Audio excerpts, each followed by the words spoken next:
Minha sogra sacou 500 mil reais para salvar a filha querida de uma dívida. Mas quando meu marido e eu pedimos 20 mil emprestados para investir em um negócio, levei um tapa que me fez ver estrelas. Amargurados, meu marido e eu fizemos as malas e saímos de casa naquela mesma noite. Olá, pessoal! Se você chegou até esta história, por favor, vamos trocar energias positivas nos comentários. Desejo a todos muita saúde e que aproveitem o relato. A atmosfera abafada do final de tarde, no fim do verão paulistano, parecia se condensar dentro do sobrado geminado e profundo da minha sogra, Dona Sônia. O relógio marcava exatamente 18h30. O jantar estava na mesa, mas antes que alguém pudesse servir, o portão de ferro lá fora foi sacudido por batidas violentas, acompanhadas de um choro convulsivo que rasgava a tranquilidade da pequena vila. Laura, minha cunhada de ouro, entrou em casa de rompante. Seus cabelos estavam desgrenhados, o vestido de grife caro todo amassado. O rosto, coberto de maquiagem, era um borrão de lágrimas misturadas com rímel preto escorrendo até o queixo. Laura se jogou no chão de ladrilhos ao lado da mesa de jantar, agarrou as pernas de Dona Sônia e gritou como se estivesse de luto. Mãe, me salva, mãe! Desta vez eu estou perdida. Eles vão acabar comigo, mãe. Dona Sônia, que segurava os talheres para servir o arroz, levou um susto tão grande que os deixou cair na travessa com um barulho metálico. Seu rosto ficou pálido. Ela rapidamente amparou os ombros da filha, a voz trêmula de pânico. Meu Deus, Laura, o que aconteceu? Quem fez alguma coisa com você? Cadê seu marido? Onde está o Ricardo para você estar nesse estado? Laura não respondeu de imediato. Apenas enterrou o rosto nos joelhos da mãe e chorou ainda mais alto, um choro calculado e teatral. Sentada do outro lado da mesa, observei minha cunhada. Por mais que sua atuação fosse convincente, meu nariz sensível ainda captava o cheiro forte de perfume Chanel misturado ao odor de cigarro característico dos cassinos clandestinos, lugares onde fortunas são queimadas em noitadas de pôquer. Laura era casada com um empresário rico do interior. Dinheiro não lhe faltava, mas o tédio da vida abastada a levou para o vício do jogo, algo que ninguém da família sabia. Apenas eu, por acaso, ouvi algumas vezes suas praguejas ao telefone após perder tudo em alguma aposta. Mãe, eu escondi do Ricardo e investi com uma amiga para importar um lote de eletrônicos da China. Mas, mãe, ela me enganou. A mercadoria foi toda apreendida na alfândega e minha amiga sumiu com o dinheiro do sinal. Agora os credores estão na minha porta com faca, dizendo que se eu não pagar, vão contar tudo para a família do meu marido e cortar minhas mãos. Me salva, mãe! Se o Ricardo descobrir que eu mexi no dinheiro, ele me expulsa de casa. Laura dizia isso enquanto batia as mãos no chão. A mentira perfeitamente tecida atingiu em cheio os dois pontos fracos de Dona Sônia.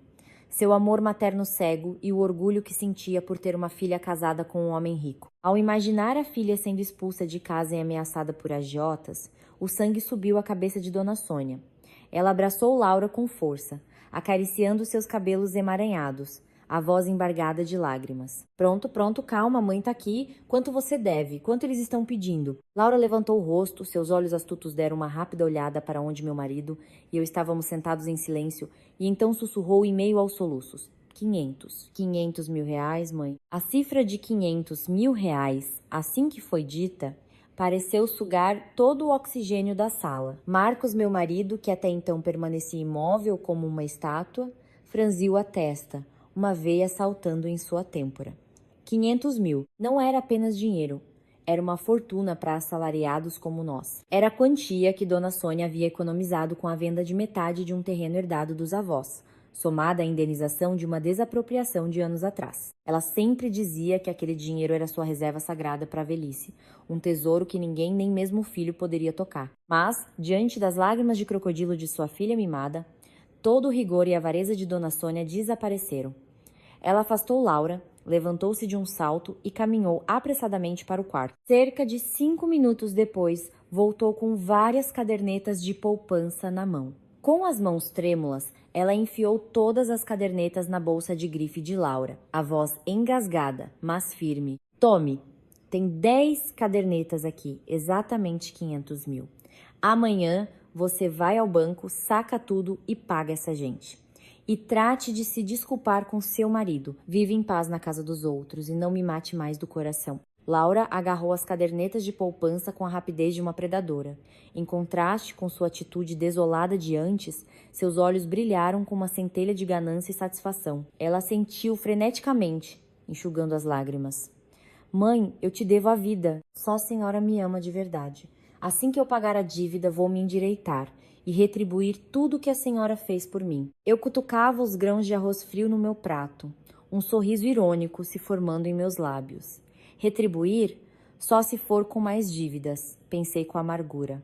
Olhei para Marcos. Ele estava de cabeça baixa, suas mãos calejadas de tanto dirigir a moto para fazer entregas de laticínios, cerradas com força debaixo da mesa. Eu sabia que ele estava magoado, não pelo dinheiro da mãe, mas pela injustiça sufocante dentro daquela casa. Como filho, Marcos sempre arcou com todas as responsabilidades, desde as reuniões de família até as despesas com os remédios de Dona Sônia. Mas, aos olhos dela, ele era apenas um homem simples, honesto até demais, quase ingênuo. Enquanto Laura, a filha de língua doce, que só sabia pedir e bajular, recebia todo o amor e toda a reserva financeira da mãe. Toquei levemente o sapato de Marcos com o meu, um gesto silencioso de consolo.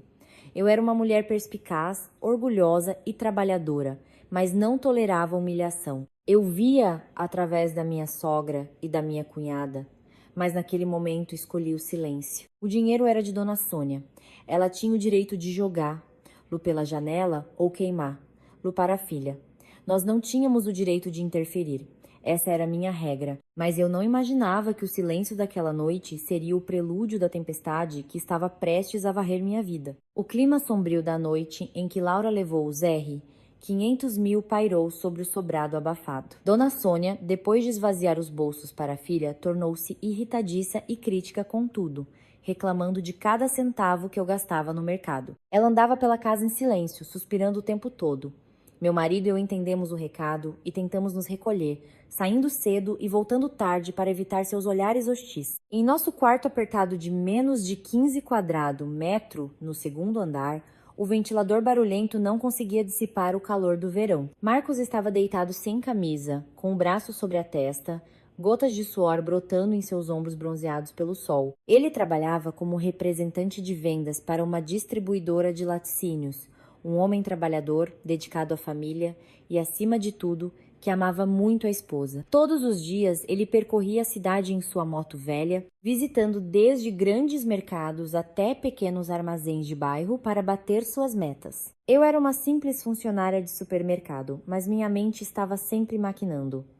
Eu sabia que se continuássemos dependendo de nossos salários baixos, nossos filhos jamais teriam uma vida melhor. E então, uma oportunidade bateu à nossa porta. Através de alguns contatos, descobri um fornecedor de utilidades domésticas e artigos infantis importados diretamente da China, com preços de fábrica. Um novo polo industrial havia acabado de se expandir perto de casa, atraindo dezenas de milhares de jovens trabalhadores. A demanda por bens de consumo era uma mina de ouro inexplorada. Marcos e eu passamos 3 noites em claro, criando planilhas de custos, analisando riscos, projetando o fluxo de caixa e procurando um pequeno espaço para servir como depósito e loja. Tudo estava perfeito. O risco era quase zero. O lucro projetado poderia triplicar ou quadruplicar o capital investido nos primeiros meses. Mas o maior obstáculo era justamente o capital. Para garantir o primeiro lote e manter esse contato valioso, o fornecedor exigia um sinal em dinheiro, de uma só vez. Juntamos todas as nossas economias de 3 anos de casamento, vendi o pouco ouro que tinha, mas ainda assim faltavam exatos 20 mil reais. 20 mil. Não era uma fortuna, mas era o suficiente para sufocar quem, como nós, estava no ponto de partida. O prazo para o pagamento do sinal era de apenas 2 dias. Se perdêssemos, outra pessoa agarraria a oportunidade. Que tal você pedir emprestado para seus amigos? Sugeri, acariciando o braço de Marco. Ele suspirou, um suspiro pesado de um homem que se sentia impotente por não poder prover para a esposa. Já perguntei aos mais próximos. Todos são assalariados como nós, com filhos pequenos. Ninguém tem essa quantia. Pegar com a agiota tá fora de questão, os juros são um absurdo. Não me atrevo a arriscar deixar você endividada. O quarto caiu em um silêncio sufocante. Mordi o lábio, uma ideia surgindo em minha mente, uma ideia que me dava arrepios. Hesitante, quebrei o silêncio. Amor, E se? E se você tentasse pedir para sua mãe? Marcos se virou bruscamente, os olhos arregalados de surpresa e constrangimento. Pedir para a mãe? Você viu o que aconteceu. Ela acabou de dar 500 mil para Laura, e você conhece o gênio dela.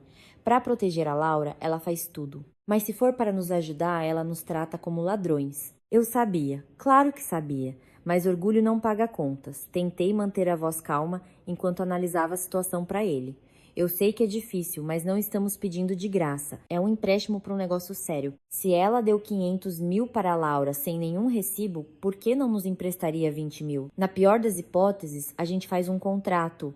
Você promete pagar juros mensais iguais ou até maiores que os do banco. Ela ganha um dinheiro extra e a gente supera essa fase. Um tigre não devora sua própria cria, e você é o filho dela. Ao me ouvir, Marcos ficou em silêncio, pensativo. Seus olhos travavam uma batalha entre o orgulho de homem e o desejo de mudar a vida de sua esposa. Finalmente, ele cerrou os dentes e assentiu. A determinação brilhou em seus olhos cansados. Vou tentar. Amanhã é sábado, peço folga de manhã. A gente prepara um café, senta e conversa com ela direito. Eu sorri e abracei seus ombros firmes. No fundo, ainda nutria uma pequena esperança no laço de sangue. Afinal, Marcos era o filho que ela deu à luz, aquele que cuidava dela quando adoecia. Talvez ela fosse parcial, mas que mãe viraria as costas quando um filho precisa de apoio para prosperar honestamente? Eu acreditei nisso, com a última gota de ingenuidade que me restava. Preparei um pequeno caderno, anotando cuidadosamente cada número, cada projeção de lucro, cada plano de vendas para apresentar à minha sogra. Esperava que nossa transparência e determinação a convencessem, mas eu estava enganada, terrivelmente enganada. Naquela noite, adormeci com a esperança de um futuro brilhante. Sem saber que a manhã seguinte seria a mais sombria e decisiva de nossas vidas, destruindo qualquer ilusão que eu ainda tivesse sobre a palavra família naquela casa. No sábado de manhã, uma tempestade desabou lá fora, com trovões que pareciam um mau presságio. Assim que a mesa do café da manhã foi retirada, Marcos cuidadosamente passou uma água quente no bule nas xícaras e preparou um café fresco e aromático. Com respeito, ele serviu uma xícara com as duas mãos e a colocou sobre a mesa de madeira em frente a Dona Sônia. Dona Sônia, que palitava os dentes, passou um olhar desconfiado pela atitude subserviente e incomum do filho, e então seus olhos pousaram em mim. Eu estava sentada de lado, com as mãos sobre os joelhos, tentando esconder o nervosismo. O que é que vocês dois estão armando com todo esse teatro? Ela disse, cuspindo o palito no chão, a voz já na defensiva. Marcos pigarreou, tentando conter o tremor de quem está prestes a pedir dinheiro, e começou. Mãe, é que... Sofia e eu encontramos um ótimo fornecedor de produtos de consumo. É uma oportunidade de negócio clara, e a demanda lá no polo industrial está alta. Pensamos em abrir uma pequena loja que também funcionaria como depósito, para vender no atacado e no varejo. Dona Sônia soltou um frio, então abram. O que eu tenho a ver com isso? Não estou impedindo ninguém de ficar rico. Sim, mãe, mas nós já juntamos tudo o que tínhamos e ainda faltam 20 mil reais para dar o sinal e garantir o primeiro lote. O prazo é muito curto, não consigo levantar esse dinheiro a tempo. Marcos engoliu em seco, olhando para a mãe com um ar de súplica. Eu peço, mãe, por favor, nos empreste 20 mil. Eu faço um contrato, pago juros mensais à senhora na taxa do banco. Assim que o negócio engrenar, eu devolvo o valor principal. O ar na sala de estar ficou denso. Dona Sônia lentamente levou a xícara de café à boca. Deu um gole. Ela não olhou para Marcos. Seus olhos pequenos e afiados como uma faca se voltaram para mim, carregados de um desprezo profundo, como se estivesse olhando para um inseto. João. Dona Sônia tirou a xícara com força na bandeja. O café quente espirrando por toda a mesa. Ela regalou os olhos. As rugas em sua testa se aprofundaram e sua voz não era mais contida, mas um silvo agudo, azedo e venenoso. Ah, então é isso. Gastei rios de dinheiro para criar e educar esse imbecil, para ele me trazer esse tipo de mulher para casa, para que agora vocês dois se juntem para tentar arrancar o último centavo da velhice da sua mãe. Marcos, chocado, gesticulou apressadamente. Mãe, por que a senhora está dizendo isso? Eu só pedi emprestado. Cala a boca, ela gritou, batendo na mesa e apontando um dedo torto para o meu rosto. Você acha que eu sou cega? O Marco sempre foi um bobo honesto, nunca pediu nada. Foi só você, essa mulher de olhar falso e alma de golpista, que o ensinou a extorquir a própria mãe. Eu conheço bem a sua laia. Morde o lábio com tanta força que senti o gosto metálico de sangue. Meu rosto ardia. Eu disse a mim mesma para aguentar, pelo nosso futuro, pela nossa chance. Com a voz baixa, tentei me explicar. Mãe, a senhora entendeu errado. Esse é um plano nosso. Temos tudo detalhado, eu até trouxe as anotações para a senhora ver. Guarde essa porcaria de papel para você, ela gritou, interrompendo-me. Sua raiva parecia ter encontrado um alvo. Ela se levantou, as mãos na cintura, e despejou as palavras mais venenosas que guardara desde que pisei naquela casa como nora. Negócio? A Lai de vocês só sabe quebrar a cara. Meu dinheiro é suado, é pra minha velhice, era para quando eu estiver doente, não para vocês jogarem pela janela com essas ideias idiotas. Olhe pra você, 3 anos de casada e nem para parir um filho você serve. Que azar o nosso ter trazido uma mulher seca como você para dentro de casa. Nem filho dá e já quer mandar no dinheiro, quer ser a dona da casa. Sua sanguessuga que vive às custas do marido? Eu não te expulsar já é um favor que faço à sua família. E você ainda tem a cara de pau de me pedir dinheiro? Só em sonho. Cada palavra dela era como uma faca envenenada cravada no meu orgulho. Sanguessuga, seca, azar. Fiquei paralisada, sentindo como se uma pedra tivesse sido atirada contra meu peito, esmagando meus pulmões. O fato de eu ainda não ter engravidado era uma dor particular. O médico disse que meu corpo era um pouco frágil, que eu precisava me cuidar e relaxar, mas que não havia nada de errado. E agora ela usava isso como arma para me humilhar na frente do meu marido. A resignação dentro de mim se estilhaçou. Uma chama fria e sombria se acendeu, queimando tudo o que eu um dia chamei de respeito de nora. Lentamente ergui as costas. A submissão de antes desapareceu.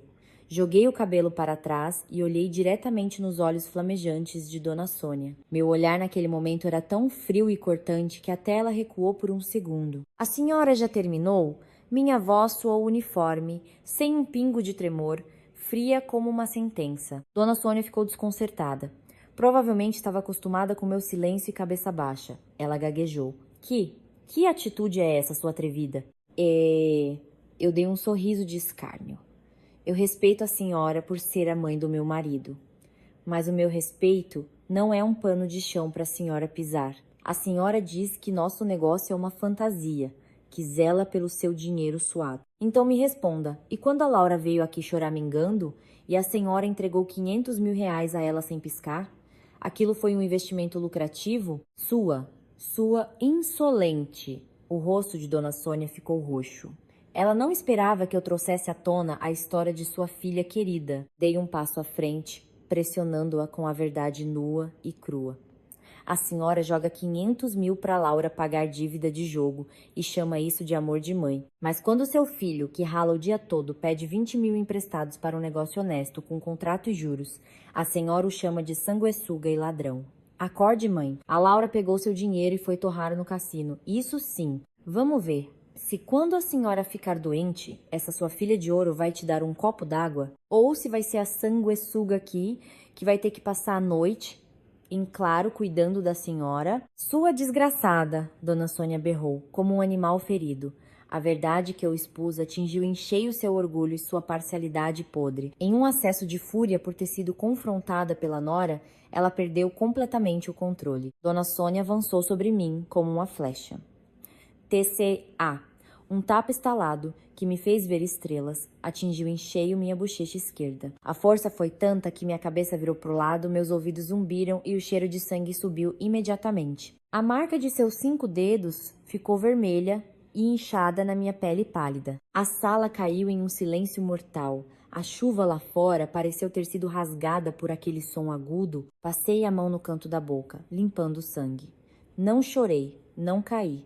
Apenas virei a cabeça de volta, meus olhos injetados, e encarei o rosto ofegante daquela mulher cruel. Este tapa, eu disse, articulando cada palavra sem gritar, mas com uma crueldade fria, considere como o pagamento final por todo o cuidado que a senhora teve ao criar meu marido. A partir de agora, fique com seu dinheiro e faça um altar para ele. Fique com seu dinheiro e viva com ele. Você.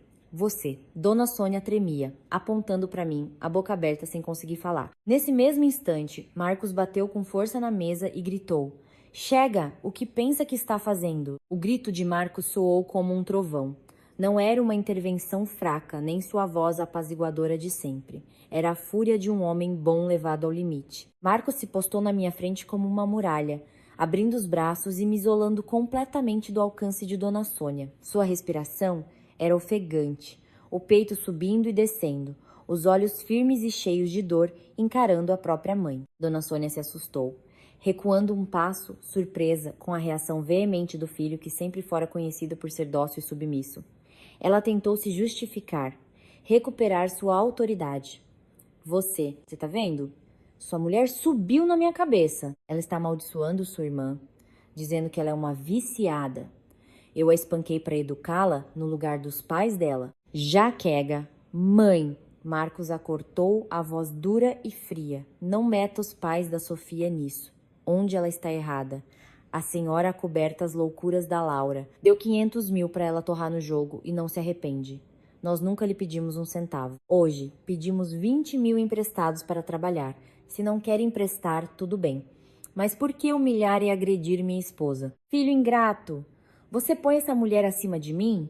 Está cego, deixando essa raposa te manipular? Dona Sônia gritava, batendo palmas freneticamente. Marcos não se abalou. Ele se virou para mim, olhando para minha bochecha inchada e sangrando. Seus olhos se encheram de uma dor imensa. Então ele se voltou para a mãe, e cada palavra que disse soou como um prego sendo martelado. Escute bem, mãe. Quando a senhora bate na minha esposa, está batendo na minha cara, está pisando na minha honra como marido, como seu filho. Eu cumpri meu dever, mas a partir de hoje nós vamos seguir nosso próprio caminho. Vamos nos mudar, não vamos mais incomodá-la por um único centavo. Fique com seus bens e divida com a Laura. Eu declaro agora, a partir de hoje nossas finanças estão separadas, cada um por si. Dito isso, sem dar a Dona Sônia a chance de reagir, Marcos agarrou meu pulso com firmeza e me puxou escada acima. Sua mão era grande e áspera, mas transmitia um calor reconfortante. No auge da humilhação e da amargura, percebi que não havia escolhido o homem errado.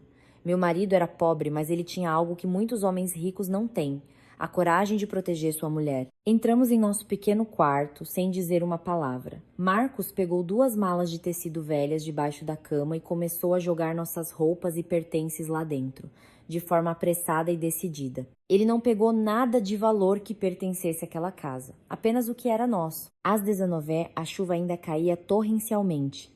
As gotas frias batiam em nossos rostos enquanto Marcos empurrava a moto carregada de bagagem para fora do portão. Dona Sônia estava na varanda, sua silhueta recortada contra a luz amarelada. Com as mãos na cintura, ela apontou para nós e praguejou: Sumam! Sumam da minha vista! E se saírem por essa porta, nunca mais voltem para me pedir nada. Rejeitam a comida de casa. Vamos ver quantos dias vocês aguentam comer miséria na rua. Os xingamentos se perderam no barulho da chuva.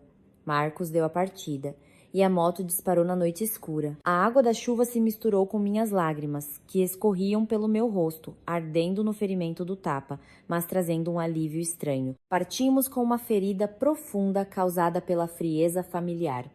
Mas no fundo, eu sabia que aquela noite não era o fim.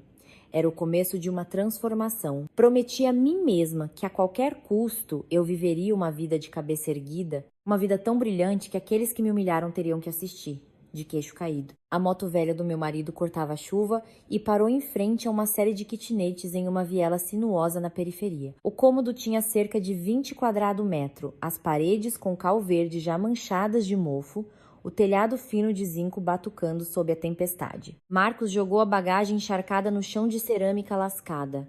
Ele se virou e me abraçou com força. Seu corpo estava molhado e tremendo de frio, mas aquele abraço era a única coisa no mundo que me fazia sentir segura. Me desculpe. Por fazer você passar por isso, a voz de Marcos saiu embargada, perdida no som da chuva. Eu balancei a cabeça, enxugando as gotas de água de sua testa, e sorri com uma frieza cortante. Sofrimento físico passa quando o suor seca. Humilhação corrói uma vida inteira. Sair de lá foi a melhor coisa. Mas, e os 20 mil do sinal para amanhã? O que a gente faz? Minha pergunta nos trouxe de volta à realidade cruel. Se não pagássemos o dinheiro no dia seguinte, aquela oportunidade de ouro cairia nas mãos de outra pessoa, e nós continuaríamos presos no ciclo da pobreza. Marcos ficou em silêncio, passando as mãos pelo cabelo. Eu, depois de uma luta interna, cerrei os dentes e liguei para meus pais no interior. Eu sempre fui orgulhosa, nunca quis ser um fardo para eles, mas agora eu não tinha outra saída. Do outro lado da linha, ao ouvir minha voz embargada na noite chuvosa, minha mãe entrou em pânico. Na manhã seguinte, ao amanhecer, meus pais pegaram o primeiro ônibus e vieram para a cidade. Eles trouxeram um embrulho de pano velho, dentro do qual havia maços de notas de 50 e 100 reais, cuidadosamente alisadas, junto com uma modesta caderneta de poupança. Meu pai entregou tudo a Marcos e deu um tapinha em seu ombro. Nós não gastamos muito lá no sítio. Peguem isso e se virem. Com saúde e vontade de trabalhar, até pedra vira pão. Não deixem a pobreza humilhar vocês. Segurando aquele dinheiro suado dos meus pais, senti um nó na garganta. Pensei nos 500 mil que minha sogra jogou nas mãos da filha para torrar no jogo e senti um ódio que me corroeu até os ossos. Jurei a mim mesma: o dinheiro que meus pais me emprestaram, eu o multiplicaria 100.000 vezes. Naquele mesmo dia, pagamos o sinal e recebemos o primeiro lote de mercadorias. A partir daquele momento, a pequena kitnet se transformou em nossa fornalha de determinação. Durante o dia, eu continuava trabalhando no supermercado para garantir o sustento básico. Às 18, quando saía, engolia um prato de comida fria e ligava 2 luminárias de LED, começando minhas transmissões ao vivo para vender online. Olá, meninas! Nossos produtos são importados, de primeira linha, e eu garanto o melhor preço do mercado. Quem encontrar produto falsificado, eu pago 10 vezes o valor. Minha voz rouca ecoava da noite até as 2 da manhã. Eu vendia cada pacote de fraldas, cada frasco de shampoo, cada panela de pressão. Havia noites em que minha garganta inchava e sangrava, e engolir saliva era como engolir facas. Mas ao ver os pedidos pipocando na tela, eu engolia a dor e o cansaço e continuava. Marcos trabalhava como um touro. De dia, na rua, fazendo suas entregas. À noite, ele mergulhava no trabalho de separar, embalar, etiquetar e passar fita nas caixas, com uma agilidade que lhe rendeu bolhas nos dedos. De madrugada, antes de o sol nascer, ele já empilhava uma montanha de pacotes na garupa da moto e levava para os correios. Vivíamos como 2 mariposas atraídas pela luz, trocando nossa juventude pela exaustão. A kitnet cheirava a papelão, plástico e suor. Algumas noites, caíamos no sono em cima das caixas, exaustos, mas com um sorriso no rosto ao ver o saldo da conta bancária aumentar a cada dia. A sorte estava do nosso lado. Aliada à minha perspicácia para entender o cliente, o dinheiro começou a fluir. As primeiras dívidas foram pagas em dia, com juros, mas juros gerados pelo trabalho honesto. Enquanto nós contávamos cada centavo ganho com suor e sangue, em outro extremo, minha cunhada de ouro afundava em um poço sem fundo. Os detalhes sórdidos dessa história eu só viria a saber muito tempo depois, através de boatos que corriam entre gente do submundo. Naquele dia, Laura embolsou os 500 mil reais da mãe com a promessa de pagar uma dívida.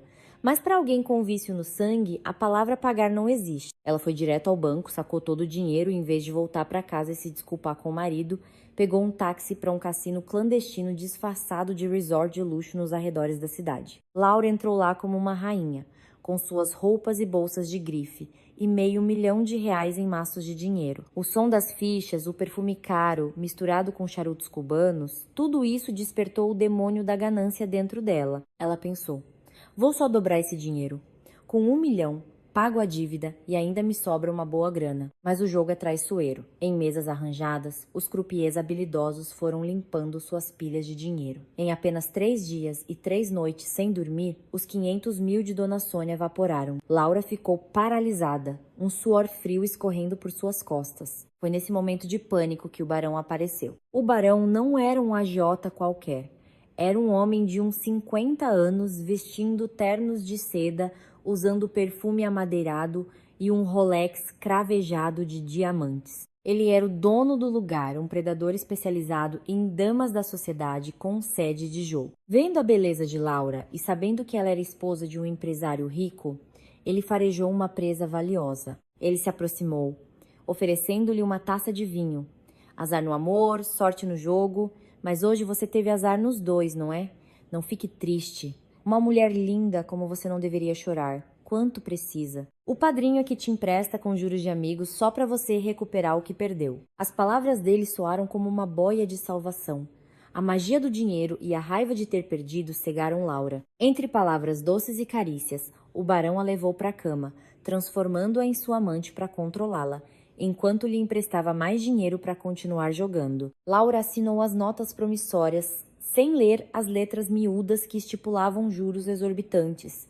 Ela afundou ainda mais, pegou 200 mil, perdeu tudo. Pegou mais 500 mil e, novamente, perdeu tudo. Os juros compostos se multiplicavam como uma praga. Em pouco mais de um mês, entre o que ela perdeu e os juros de agiota, a dívida total de Laura chegou à cifra astronômica de 2 milhões de reais. Quando o barão jogou a pilha de promissórias na mesa e deu um tapinha ameaçador no rosto de Laura, ela finalmente acordou do transe. 2 milhões com juros e tudo. Te dou 3 dias para pegar o dinheiro do seu marido e me pagar. Senão eu mando as promissórias e os vídeos dos nossos encontros para a cama dele.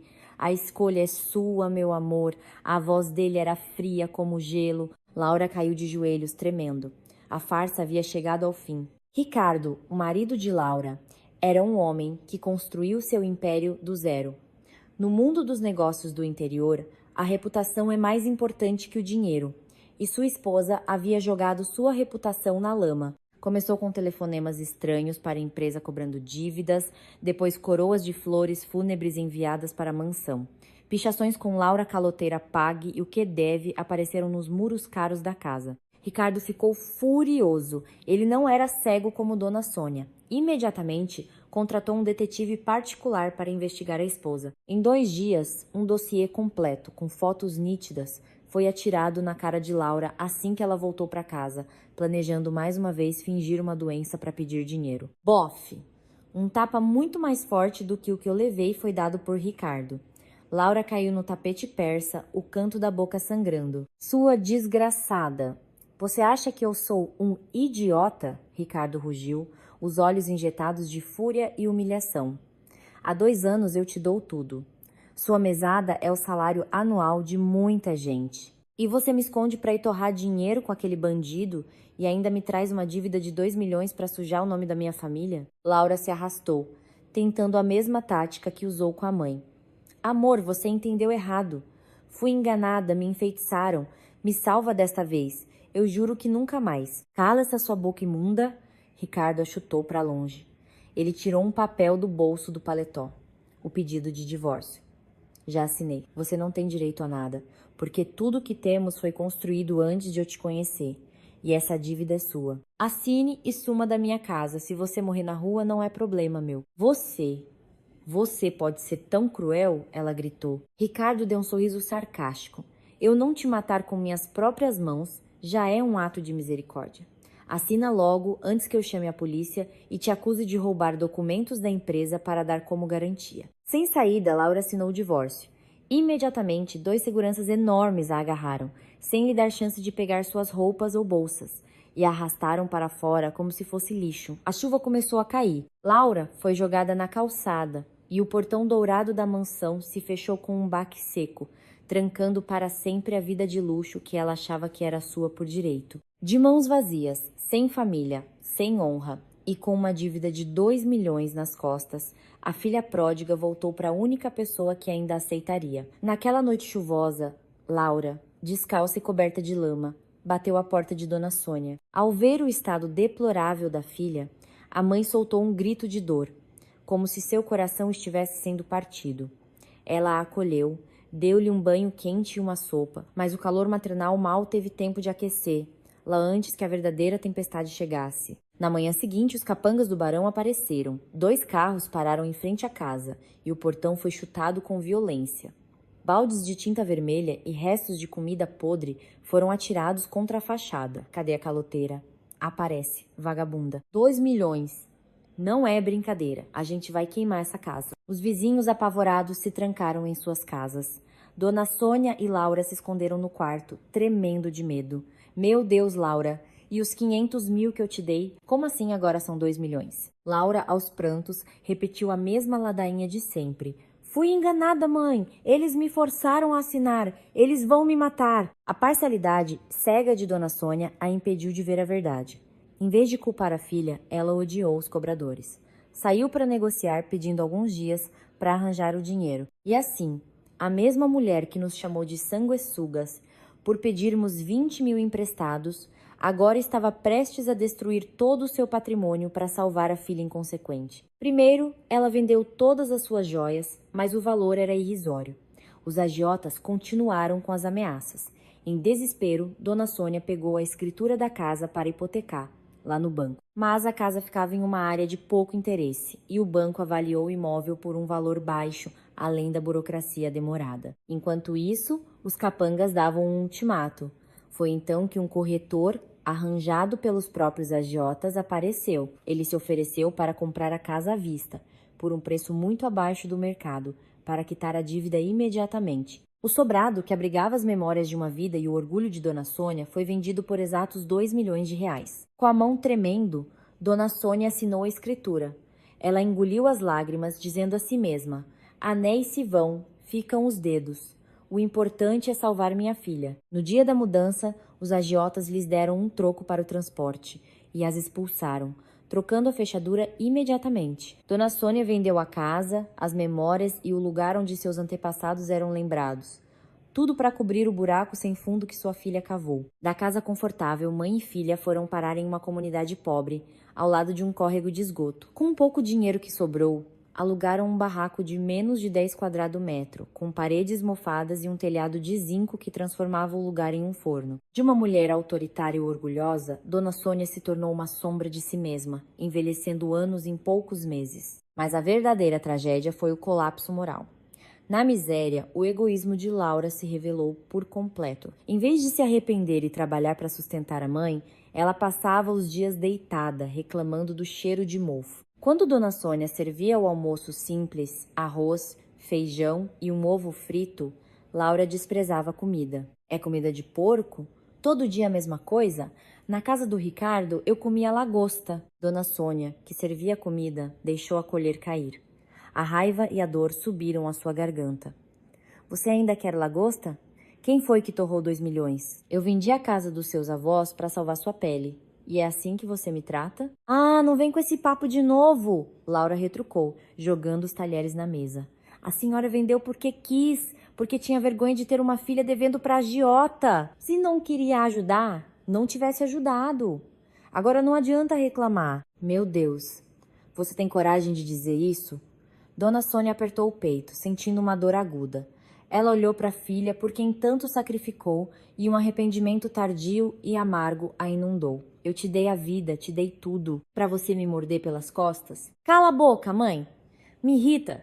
Laura se levantou, pegou um casaco e saiu, batendo a porta. Vou sair para não ter que te ouvir. Não me espere para o jantar. Dona Sônia ficou sozinha no barraco escuro, chorando sobre a mesa de comida fria. Só agora, doente e abandonada, ela entendia a profundidade de sua desgraça. Ela começou a se lembrar de Marcos, o filho quieto e responsável. Lembrou-se de mim, a nora que ela tanto humilhou, mas o tempo não volta atrás. Sua escolha a havia levado a um beco sem saída. Enquanto isso, em outro lugar, 3 anos se passaram e o tempo nos transformou. O suor e as lágrimas que derramamos naquela kitnet finalmente deram frutos. Se alguém me perguntasse o segredo do sucesso, eu diria: a pressão da adversidade e um orgulho ferido. Toda vez que eu pensava em desistir, lembrava-me do tapa de Dona Sônia, de suas palavras venenosas. Essas memórias eram como uma injeção de adrenalina que me forçava a continuar. Após o primeiro ano difícil, nosso negócio de importados explodiu. A demanda cresceu e nossa reputação de vender produtos de qualidade a preços justos se espalhou. Deixei de vender apenas em transmissões ao vivo e comecei a fornecer para lojistas de todo o estado. A kitnet foi trocada por um galpão de 300 quadrados metro em uma avenida movimentada. Marcos deixou o emprego para gerenciar a logística e o estoque. Contratamos funcionários e o dinheiro começou a entrar de verdade. Os dias de sacrifício ficaram para trás, mas não esbanjamos. Cada real de lucro era reinvestido ou poupado. Eu sabia que só novos ricos gostam de ostentar. Quem constrói algo de verdade foca em ativos que geram mais valor. E então o grande dia chegou. Exatamente 3 anos depois da noite em que fomos expulsos, entramos em um cartório. O sol da manhã brilhava. Compramos um terreno de 120 quadrados metro em um condomínio novo e valorizado por quase 4 milhões de reais. Um número que eu nunca ousaria sonhar. O valor foi pago à vista, com nosso próprio dinheiro. No cartório, observei Marcos assinar o contrato. Suas mãos, ainda calejadas do trabalho pesado, agora pareciam firmes e poderosas. Quando o tabelião carimbou a escritura, confirmando nossa propriedade, meu coração falhou uma batida. Marcos pegou a escritura, olhou para mim, e seus olhos se encheram de lágrimas. Conseguimos, meu amor. Nós conseguimos, ele sussurrou e me abraçou ali mesmo, no meio de todo mundo. Chorei em seu ombro, liberando toda a dor e humilhação acumuladas por 3 anos. Lembrei-me da noite fria, das malas velhas, do dinheiro emprestado por meus pais. Toda aquela amargura havia se transformado naquele documento em nossas mãos. Ao sair do cartório, respirei fundo o ar do sucesso, da liberdade e do orgulho. A vida é justa. Quando você é jogado na lama, se não se transformar em lama, você brota como uma árvore em direção ao sol. Com o terreno, começamos a construir nosso lar. Contratei arquitetos e construímos uma casa de 3 andares em estilo neoclássico. Supervisionei cada detalhe. A casa se erguia, imponente, com sua fachada branca, sacadas de ferro forjado e um portão maciço. Por dentro, investi nos melhores móveis como recompensa por nosso sofrimento. Piso de madeira, um lustre de cristal, uma cozinha moderna e totalmente equipada, cada canto da casa exalava sucesso. Para a inauguração, decidi dar uma grande festa. Não para ostentar, mas para celebrar uma nova vida, lavando as mágoas do passado. Convidei cerca de 50 pessoas, parceiros de negócios, amigos que nos ajudaram, e, claro, meus pais e minha família, que ocuparam um lugar de honra. Nenhum convite foi enviado para o endereço de Dona Sônia e Laura. Para mim, o corte de 3 anos atrás fora definitivo. No dia da festa, o tempo estava lindo. 8 mesas repletas de comida deliciosa, música e risadas. Meus pais chegaram e ficaram maravilhados com a nossa conquista. Meu pai, um homem do campo, tocou a coluna de mármore da varanda com os olhos marejados. Deus abençoou vocês. Agora posso morrer em paz. A festa corria animada. Eu usava um vestido de seda e um colar de diamantes ao lado de Marcos, que parecia outro homem em sua camisa social. O orgulho de uma mulher que emergiu do fundo do poço irradiava de mim. Mas a vida adora uma reviravolta. No auge da celebração, o portão se abriu e 2 figuras indesejadas surgiram, trazendo consigo o passado podre que eu queria esquecer. Eram Dona Sônia e Laura. O tempo e a pobreza as haviam devastado. Mesmo tentando se vestir bem, a miséria era visível. Dona Sônia, encurvada e frágil, segurava uma cesta de frutas barata com maçãs murchas e bananas verdes. Laura, com um vestido vulgar e cabelo mal cuidado, parecia uma caricatura da mulher que um dia fora. Elas entraram sem serem convidadas. Com um sorriso falso, Dona Sônia exclamou: "Que casa linda! Parabéns, meu filho, minha nora. Vocês são tão talentosos", e largou a cesta de frutas sobre a mesa de centro de mármore. Laura, com a mesma audácia, cumprimentou a todos como se nada tivesse acontecido. "Nossa, que palácio! Por que não nos avisaram? A gente teria vindo ajudar na limpeza. Sorte que as vizinhas nos contaram." A petulância delas era inacreditável. Fiquei parada, de braços cruzados, observando a cena patética. Eles achavam que mãe e irmã apagariam a bofetada, a expulsão, a humilhação. A atmosfera ficou tensa. Meus pais pararam de comer. Os convidados que conheciam a história começaram a cochichar. Marcos cerrou o punho em volta da taça de vinho, o sorriso congelado. Dona Sônia, sem se abalar, continuou seu teatro.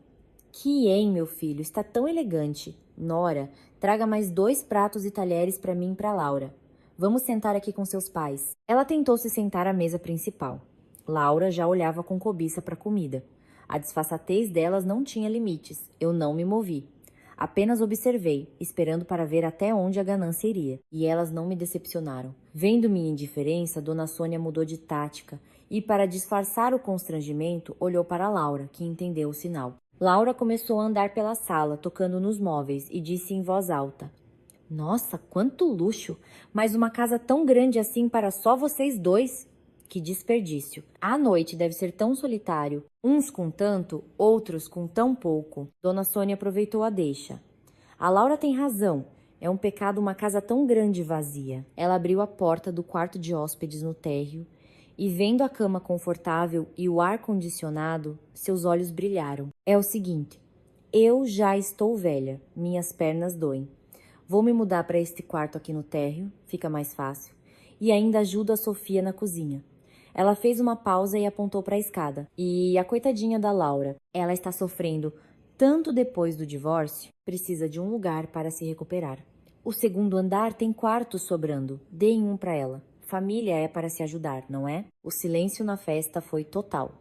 Todos olhavam para as duas como se fossem alienígenas. Ninguém podia acreditar em tanta cara de pau. A mesma mulher que nos expulsou sem nada. Agora queria se mudar para a nossa casa e ainda trazer a filha que a levara à falência. Eu continuei parada, com um sorriso de escárnio. Palavras como ajudar e sofrimento soavam como um insulto. Olhei para Marcos. Seu rosto estava vermelho de raiva, as veias saltando na testa. Ele, que trabalhou tanto para provar seu valor, agora via que, para sua mãe, ele sempre seria apenas um recurso para sustentar a filha mimada. Dei um passo para trás, dando-lhe o palco. Era a hora de o homem da casa cortar esse laço tóxico de uma vez por todas. Pop.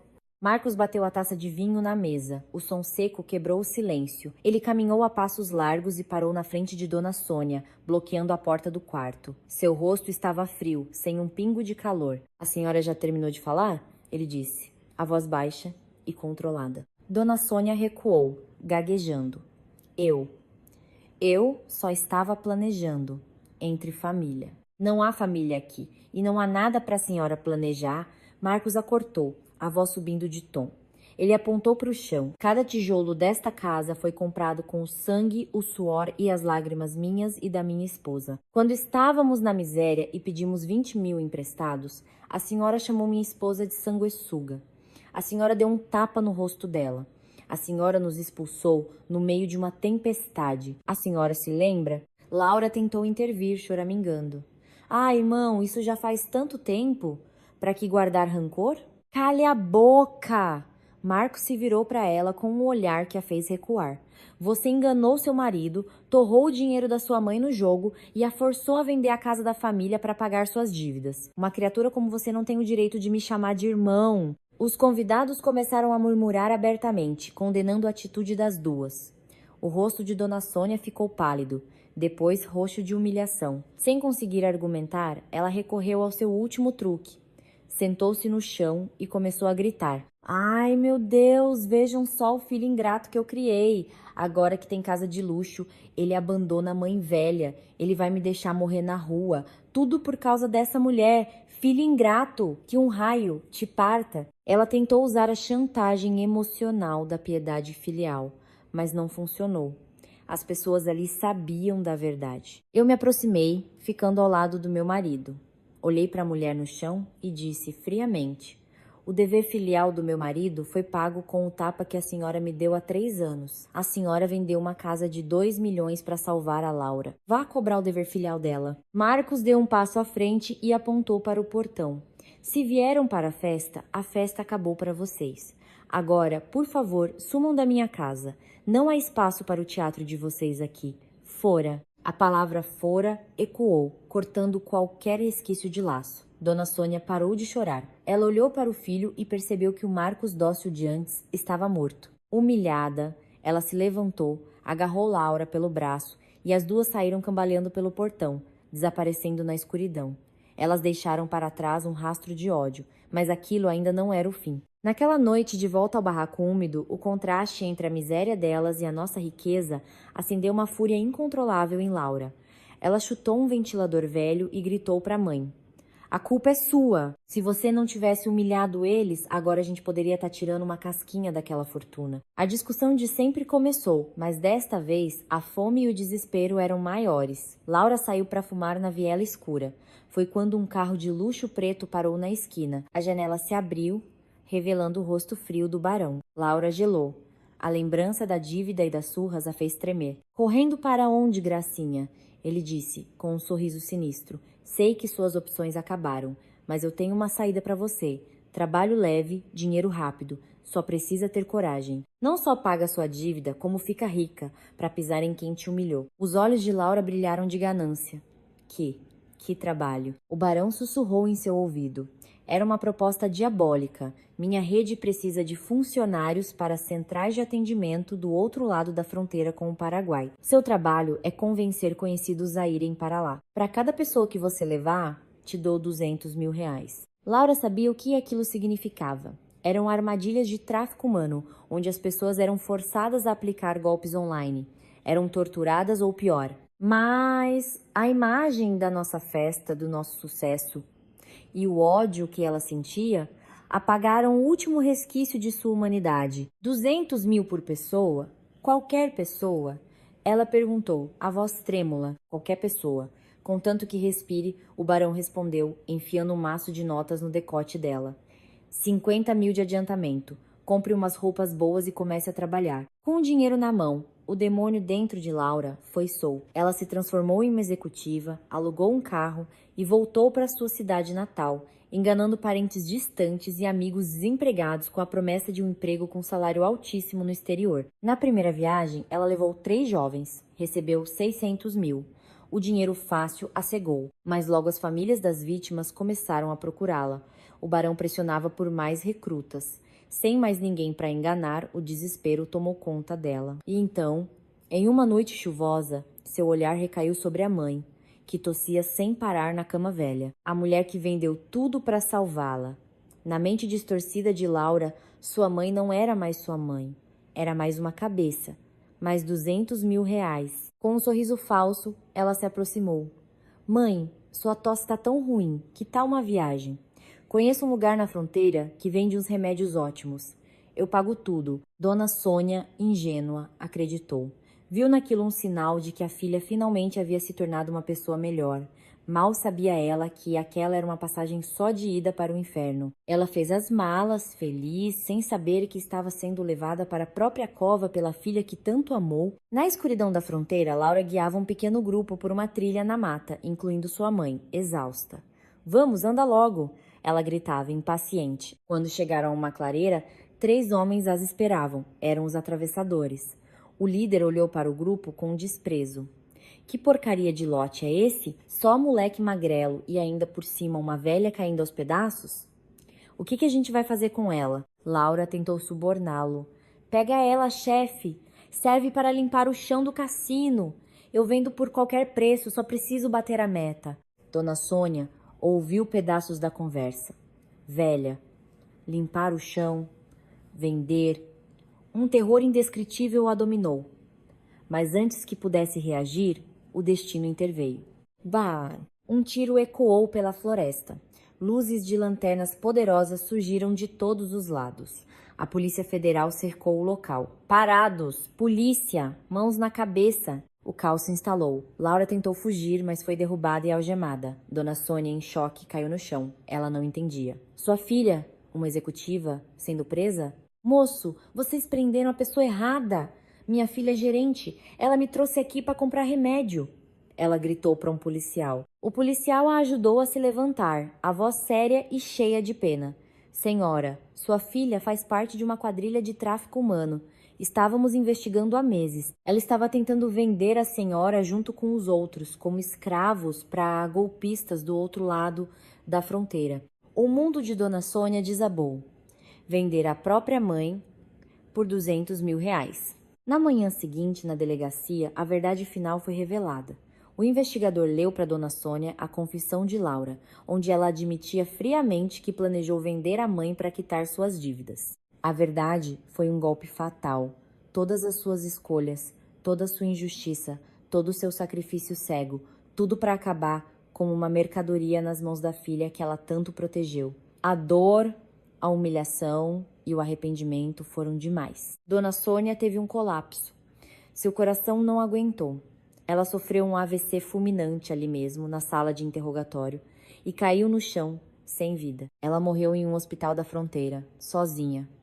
Seus olhos permaneceram abertos, como se eternizassem o horror de sua descoberta final. Laura foi condenada à pena máxima por tráfico humano, com o agravante de ter vitimado a própria mãe. Na prisão, ela passará o resto de seus dias assombrada pelo fantasma da mulher que a amou incondicionalmente e que ela destruiu por ganância. Quando recebemos a ligação da polícia, estávamos em casa. Marcos ouviu a notícia em silêncio, o rosto sombrio. Não houve gritos, apenas o suspiro pesado de um homem que já viu o pior do ser humano. Cuidamos do funeral de Dona Sônia, de forma discreta e respeitosa. Afinal, o luto de um filho é sagrado. No cemitério, sob uma chuva fina, Marcos jogou o último punhado de terra sobre o caixão. Ele ficou ali parado por um longo tempo. Eu o abracei. Ele olhou para mim, os olhos cansados, mas finalmente em paz. Diante do túmulo frio de minha sogra, eu entendi uma verdade brutal. A balança da vida nunca erra. A lei do retorno não é um mito. Quem planta veneno, colhe veneno. Quem semeia com suor e honestidade, colhe frutos doces. A tempestade familiar havia passado.